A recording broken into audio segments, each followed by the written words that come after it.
இந்த சீசன் முடிவடைய இன்னும் 2 நாள் தான் இருக்குது.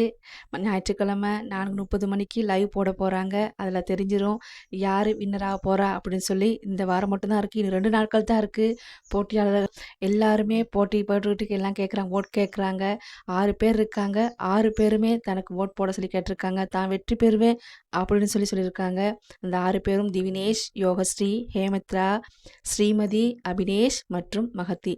இவங்க 6 பேர் தாங்க. இவங்க 6 பேரும் நிறைய பாடல்கள் பாடி எல்லா மனசையும் இடம் பிடிச்சி வெற்றியாளர்களாக ஃபைனலுக்கு வந்து தெரிவு செஞ்சுருக்காங்க. இந்த 6 பேர்த்தில் ஒருத்தர் தான் வின்னராக தெரிவு செய்ய போகிறாங்க. அதே மாதிரி நம்ம திவினேஷ் பேசியிருக்காருங்க. எல்லா குழந்தைகளும் பேசியிருக்காங்க.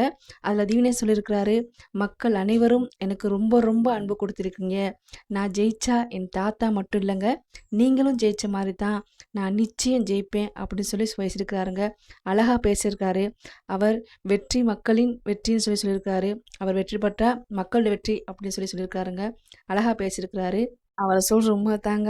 அவர் வெற்றி பெற்றா மக்கள் வெற்றி தான். மக்கள் நாயகன் தான் சொல்லணும் திவினேஷ. அதுதான் உண்மை. அவ்வளவு அருமையான பாடல்கள், காலத்தால் அழியாத பாடல்களை பாடி நம்ம எல்லோரையும் பிரமிக்க வைத்த சின்ன குழந்தை தான் திவினேஷ். வெற்றி பெற மக்கள் ஓட் அவசியம். உங்களுக்கு யாரை பிடிக்கும், உங்கள் ஃபேவரட் கண்டஸ்டன்ட் யாரு, அவருக்கு தான் நீங்கள் ஓட் போடணும். அதே மாதிரி உங்களுக்கு யாரை பிடிக்கும், உங்களுக்கு ஃபேவரட்டான கண்டஸ்டன்ட் யார் அப்படின்றதையும் கீழே வந்து கமெண்ட்ஸ் பண்ணுங்க. மக்கள் ஓட் முக்கியங்க. மக்களோட வாக்கு முக்கியம். அவங்க வாக்களிச்சா தான் யார் வின்னர் ஆவா அப்படின்னு சொல்லி தெரியும். நீங்கள் யாரை ஜெயிக்க வைக்கணும்னு நினைக்கிறீங்களோ அவங்களுக்கு ஓட் பண்ணுங்க.